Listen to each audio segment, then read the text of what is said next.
ટ્રમ્પના નવા tariff structure અને જીનીવામાં ઈરાન અને અમેરિકા વચ્ચેની બેઠક પહેલાં બજારમાં મળ્યો જોવા ઉત્સાહ.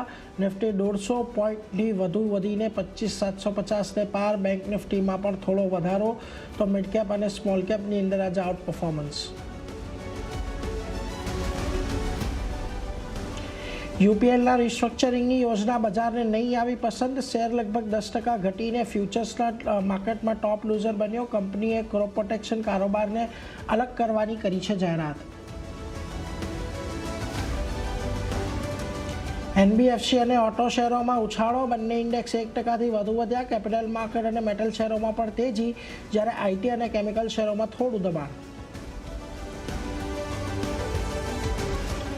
પીએસયુ બેંકનો ઇન્ડેક્સ લગભગ 2% જેટલો વધ્યો, જેમાં ઇન્ડિયન બેંક અને યુનિયન બેંકમાં સારી તેજી. બીજી તરફ એક્સિસ બેંક નિફ્ટીના ટોપ ગેઇનરમાં સામેલ.